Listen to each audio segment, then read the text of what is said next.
When I was younger, Gran Betty once said something at the kitchen table that stopped me mid-bite.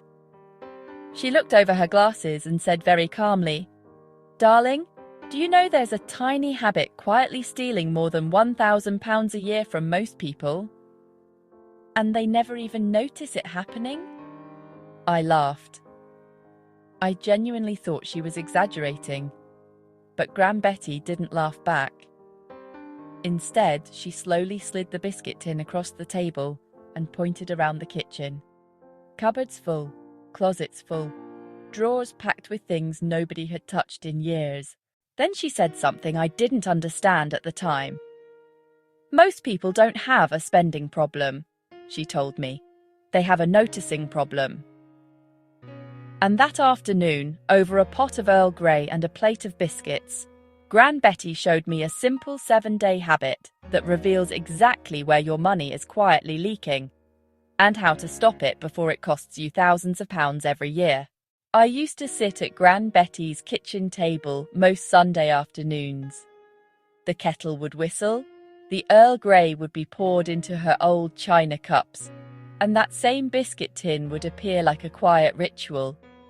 It was one of those heavy tins with faded flowers on the lid, the kind that had probably lived in the same cupboard for decades. Gran Betty had a habit of asking questions before giving advice. She said it made people listen better. That day she looked around the kitchen again and said something I now realize was one of the most practical money lessons anyone ever gave me. "Money doesn't vanish," she said. "It quietly moves from people who don't notice to people who do." She called her little exercise the 7-day money mirror. It wasn't complicated.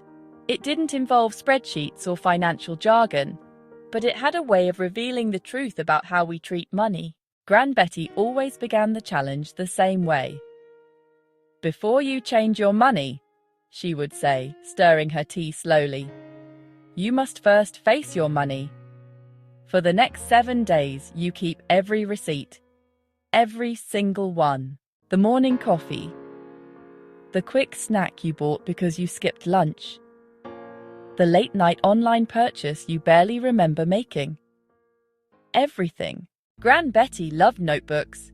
She always kept one beside the telephone, one in the kitchen drawer, and another tucked into her handbag. Your bank statement tells the truth, but your notebook tells the story. Each evening, you take 5 quiet minutes and write down everything you spent that day. Not just the number, the reason. Why did you buy it? Were you hungry? Bored? Scrolling your phone before bed? Trying to cheer yourself up after a long day? Gran Betty believed the why mattered far more than the what. Because the truth is, most spending isn't logical, it's emotional. She once told me something that made me laugh. They've made buying things faster than thinking, and she was right. Today you can spend £50 in 3 seconds with a thumbprint or a face scan. No pause, no reflection. Just a quick rush of excitement when the order confirmation appears. Gran Betty used to shake her head at that. They've turned shopping into a reflex, but she believed money needed something different. A pause. She called it putting space between the urge and the purchase. And that brings us to the first rule of the 7-day money mirror. No instant buying. If you want something, you write it down. That's it. Gran Betty had a wonderfully old-fashioned system for this. Whenever she felt the urge to buy something unnecessary, she would take a small scrap of paper, write the item down, and drop it into that same biscuit tin. Then she would close the lid and say calmly, "If I still want it tomorrow, we'll talk." Most of the time, the paper stayed in the tin forever. She would open it months later and laugh. "I wanted that?" Gran Betty had a wonderful way of exposing how silly impulse spending could be. Urgency is usually manufactured. Another one of her favourite lines was this: "Sales don't save you money, they simply speed up bad decisions." Now here is the second part of Gran Betty's system. This one changed how I see money forever. She called it the work hours test.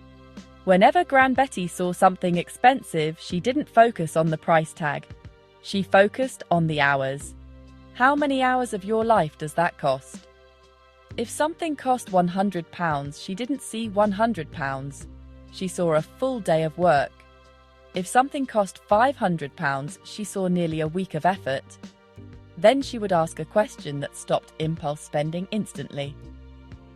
Is that worth that many hours of your life? Gran Betty had a way of turning money into something real. Spend money like it cost you time, she would say softly, because it did. Now, somewhere around day 3 of the 7-day money mirror, something interesting happens. Gran Betty called it Hump Day Hunger. It's the moment when boredom starts whispering.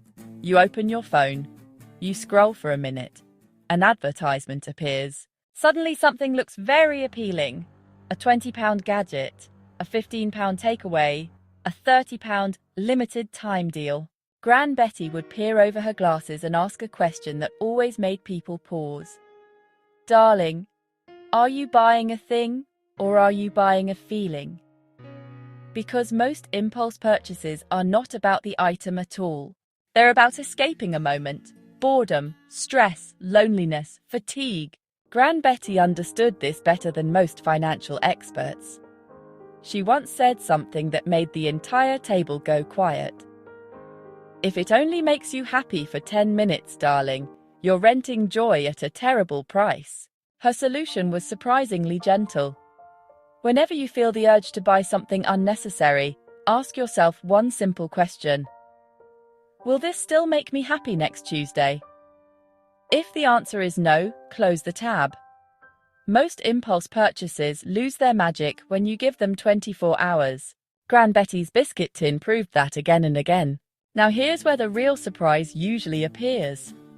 Around day 5 of the challenge, you begin noticing patterns. Little habits quietly repeating themselves. Late-night purchases, weekend takeaway routines, subscriptions you forgot you even had. Gran Betty had a red pen she used for these moments. She circled those habits carefully and gave them a memorable name. Vampire spends. They look small, she said, tapping the notebook, but they drink your money in the dark. £10 here, £12 there, £15 every Friday. Individually, they seem harmless, but when you multiply them across an entire year, the numbers become surprising. That £15 weekly takeaway becomes £780 a year. A £20 impulse gadget each month becomes £240 a year. 3 forgotten subscriptions at £10 each quietly become £360 a year. Gran Betty would simply look at the total and say one sentence, leaks sink ships. Then she would smile and add another.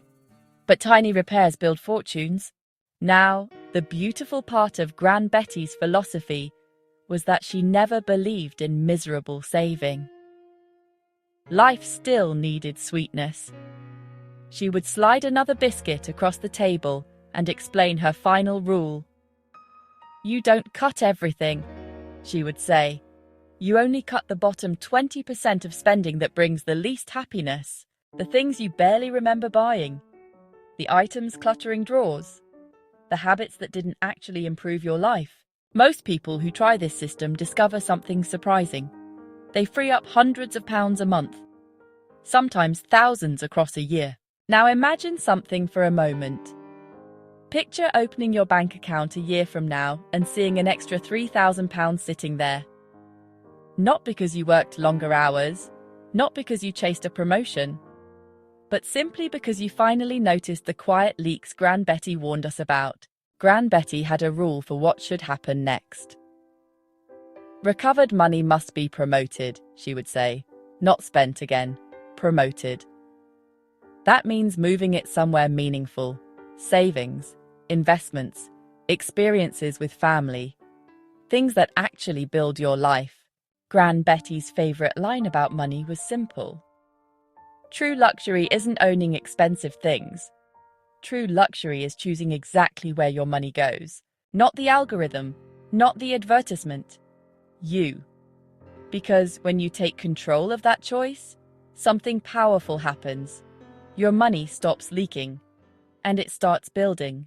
Now, if Gran Betty's wisdom made you think differently about money today, press the like button so more people can discover these old-school lessons that still work beautifully today. Share this with someone who might need a gentle financial wake-up call. And if you enjoy learning from Gran Betty, make sure you subscribe. This channel is dedicated to sharing her timeless money wisdom, one story at a time. And before you go, watch the next video in Gran Betty's Money Wisdom series. In that lesson, Gran Betty explains the simple rule that helped her save her first £10,000. And it might completely change the way you think about saving. Gran Betty used to say something I understand more every year. Money can't buy happiness, darling, but wasting it can certainly steal your peace. So go watch the next lesson in Gran Betty's Money Wisdom series, and I'll see you